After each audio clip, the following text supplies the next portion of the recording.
This is another presentation that's really related to audio networking, and we're talking here about a full stack implementation. So that means everything from the physical layer, where we're talking about actual audio samples over packets, all the way up through the network management systems, ISO 4, ISO 5, ISO 6, that are really critical to making an overall broadcast network take place.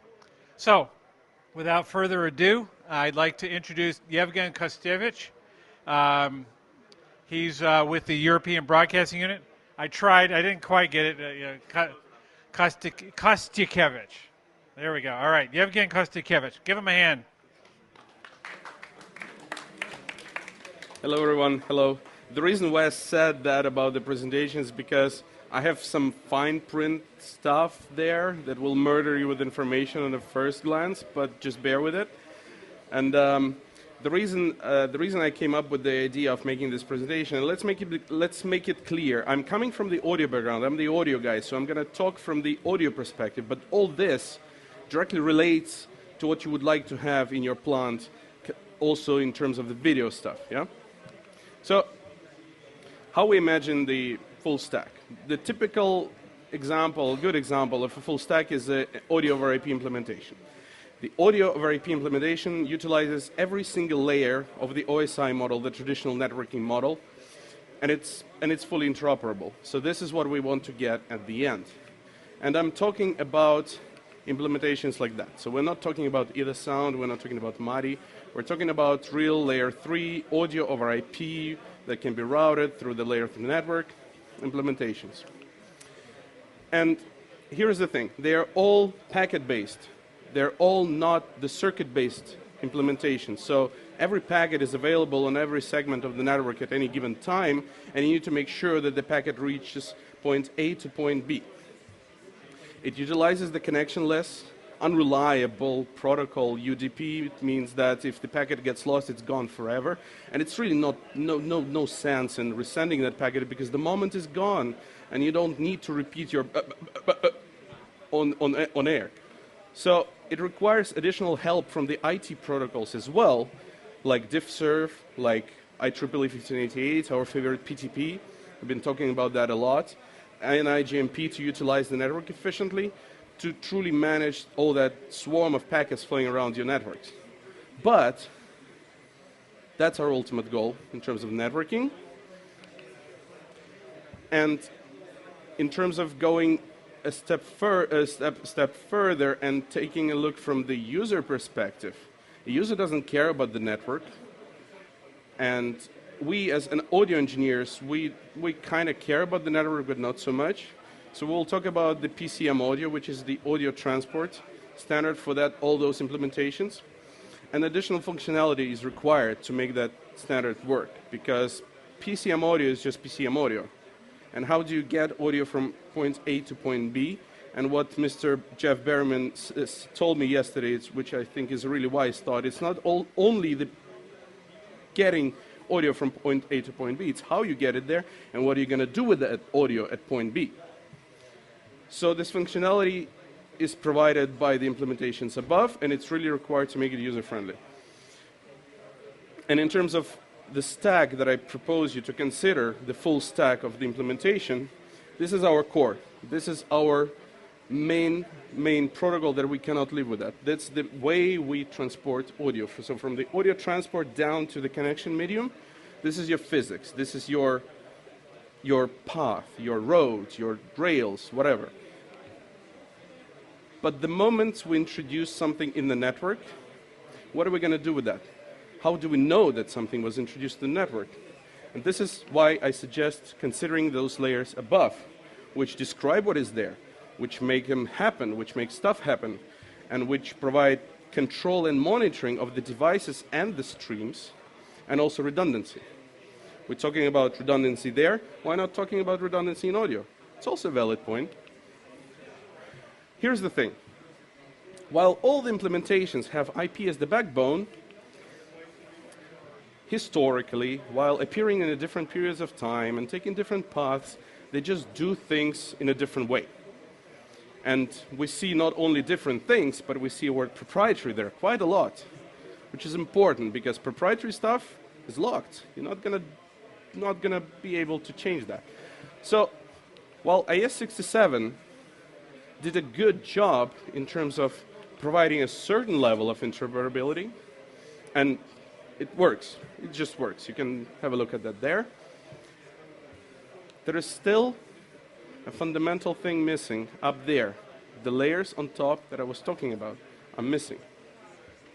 So while all this is covered, the discovery and registration, the device control and monitoring, and the redundancy are left away out of AES-67, specifically because of the reason that I consider both good and bad. It's good because AES decided, let's let the industry figure out what is the best of the breed, agree on those layers, and make it work. And it's also bad because the industry now needs to figure out what is the best of the breed, agree on that, and make it work.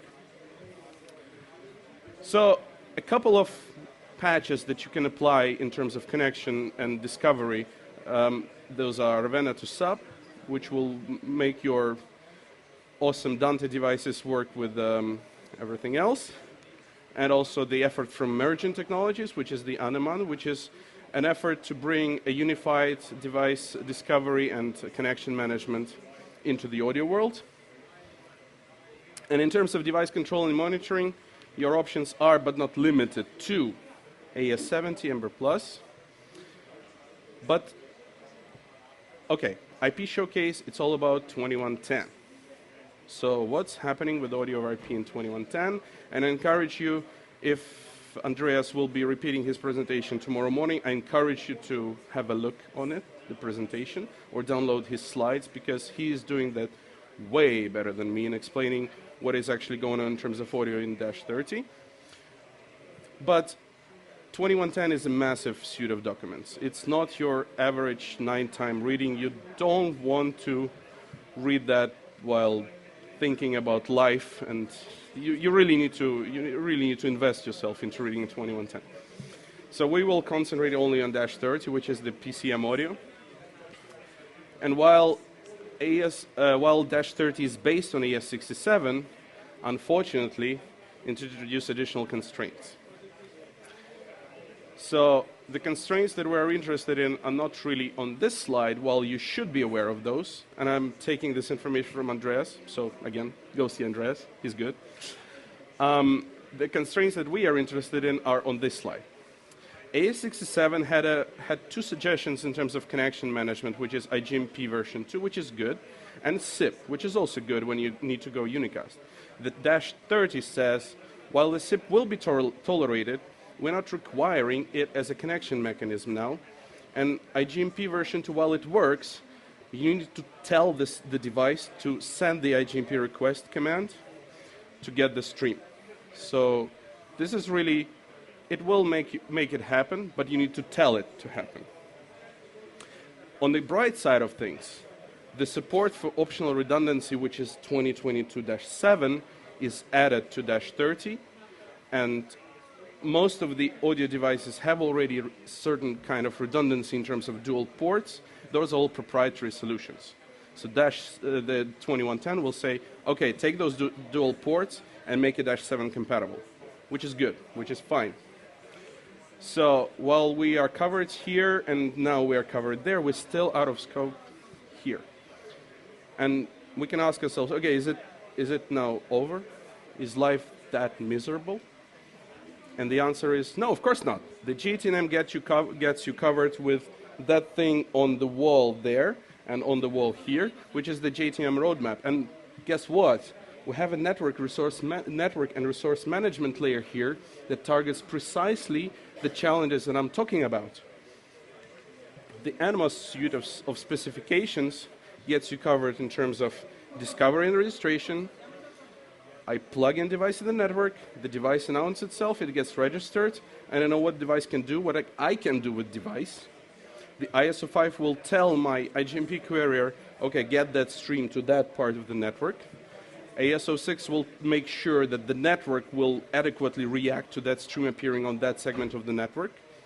And ISO7 will toggle your GPIs and stuff. It's not here because it's just on the starting stage, but there is also NMOS audio specification coming up, which targets really audio-specific things like, can I shuffle my audio channels when they reach the device? While this is, in my personal opinion, is the limitation of the device, but we saw certain devices like speakers that if you route a multi-channel stream to that, they will be able to lock only to the first one in the bundle, and you can't really toggle through them. So NMOS audio, name to be defined, will target that, address that, and help you solving that. So I would like to introduce to you now, and this is the first draft, so please don't challenge this too much to me personally. The EBU Production Infrastructures Group decided to come together and define what in a user community perspective would be the minimum viable IP implementation that I would go and ask my system integrators or my vendor to be included in the device. And coming from the top, we have media transport that we talked about, and it works, so you can see it here. We want 20 and 21 compatible device in terms of video, one certain level of compliance in -30 to get lower latencies, higher channel count. We want to have that optional protection. We really do want to have that optional protection. Believe me, you want that optional protection. And we want to go single link for stuff like UHD. We don't want that quad SDI, 8 times SDI. We really want one wire, many signals. But then going deeper, we want our PTP to work adequately. We want our discovery and connection management to be adequately managed by specifications that are presented to you in the roadmap. Those are there for purpose. We didn't just put it there because why wouldn't we? This is the roadmap of the implementation in terms of what we plan to see in the implementation in the upcoming months. So things like ISO4 and ISO5 are no-brainers, but we would like also to see LLDP support for the topology discovery. Why not? This is the IT industry standard protocol. Why not implementing this? Let's go deeper. Configuration and monitoring of the devices. I want to be able to tell my device to change the configuration at any given time without manual interaction with it. No-brainers like DHCP. No-brainers like SNMP.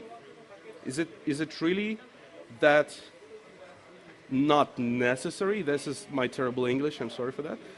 Not implementing SNMP on the device. This is the IT industry standard protocol for monitoring of the state of the device and changing the fundamental settings of the device. And then security. I don't want a rogue FTP server sitting on my in-out node. I don't want hard-coded SSH credentials on my device. I really don't want to do that. Active Directory. Again, let's just make the devices manageable in the best practices way. It's all been done before us. Media, when it comes to the IP, media is not something new. We've been doing this for a while in the IT world, managing our devices, managing security policies. It's really not that hard. So 2110 is just the tip of the pyramid, just the tip of the iceberg if you want.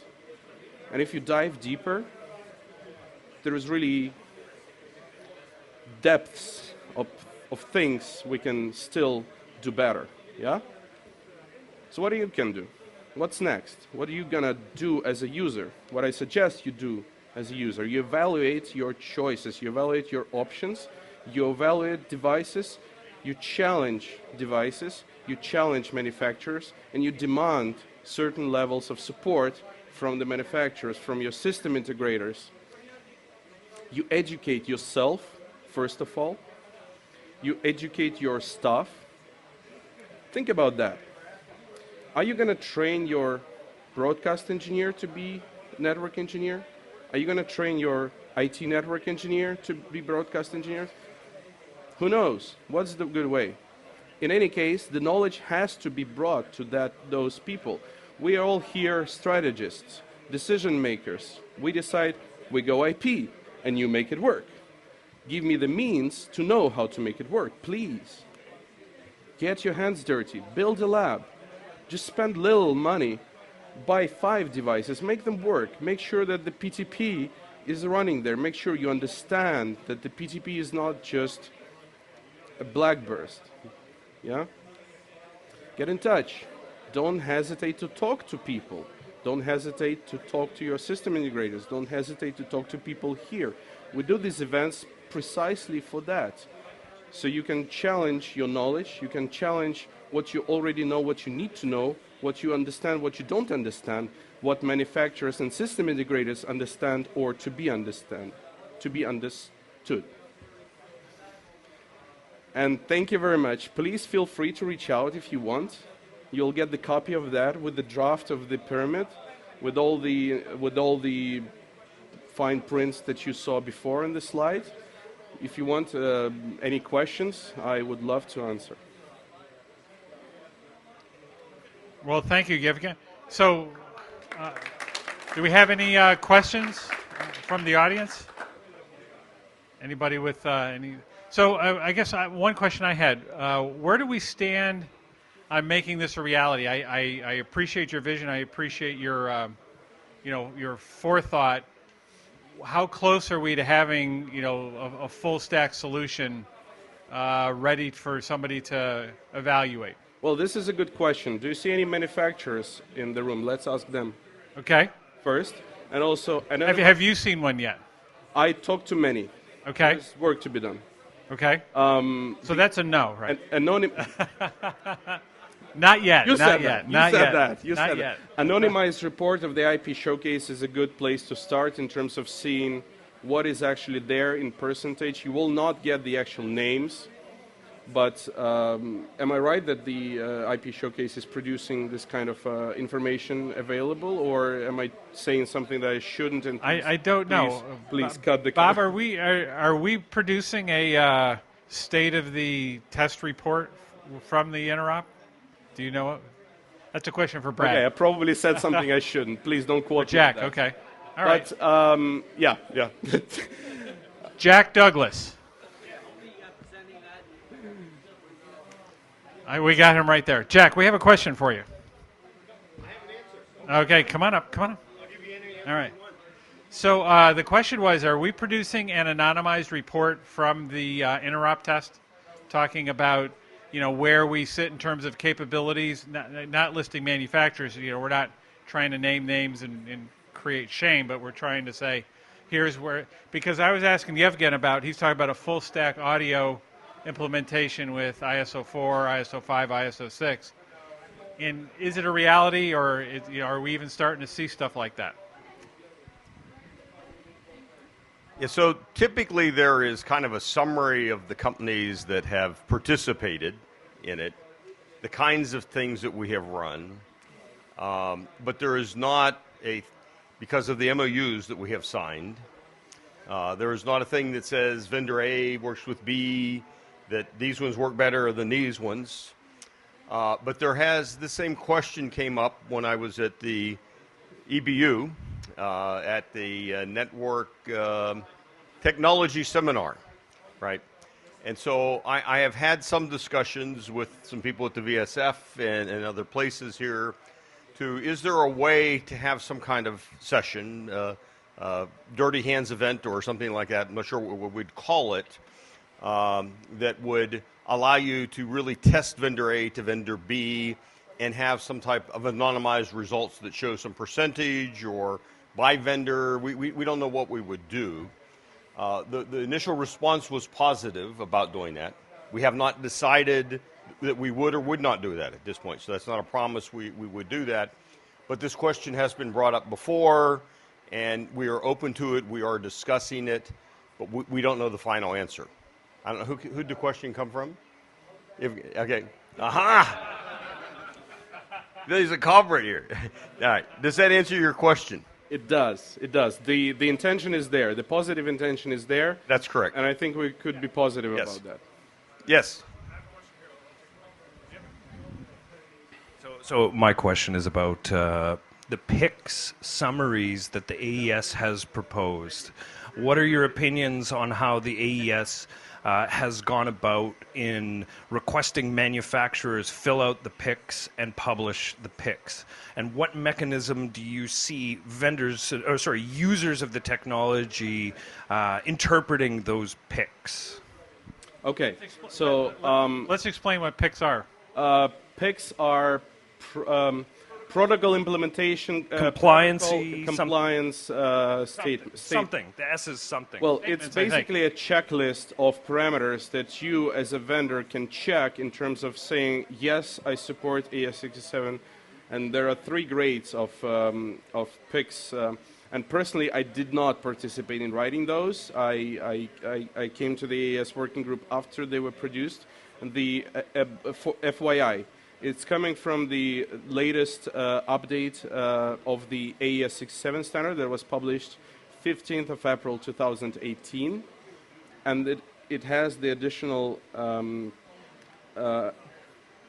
section in the end where the state basically, they go through the whole standard and they say the green category is what is shall be implemented, the yellow what is should be, and red what is may be implemented. So you can really see how good your implementation in terms of compliance to the standard.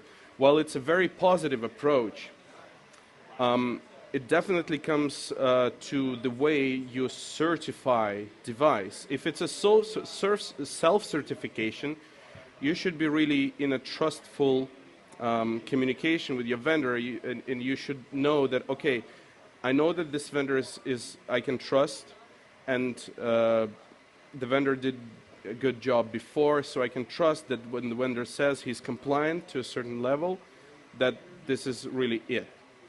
It's not that if the vendor claims to be compliant and then I plug it in and it doesn't work, this is where the problems start.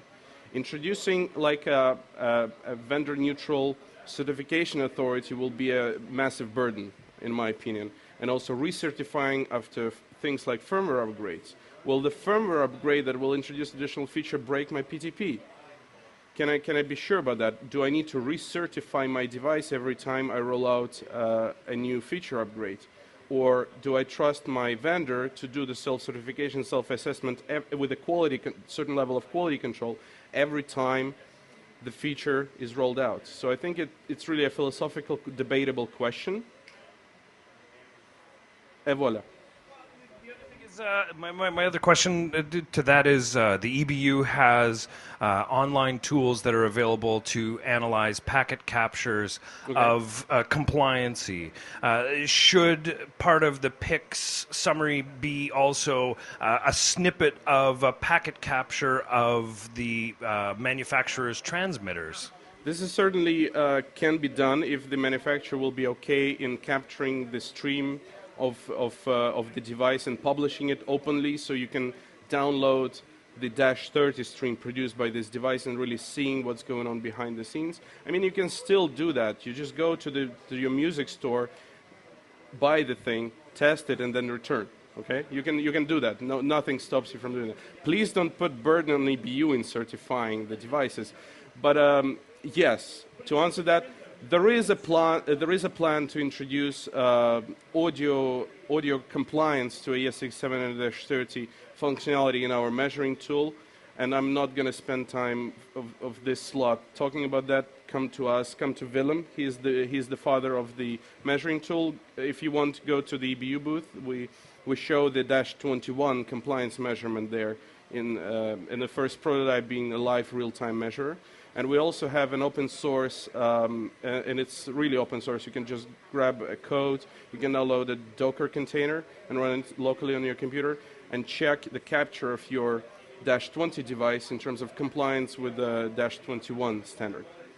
So are we going to have a packet pacing spec for audio?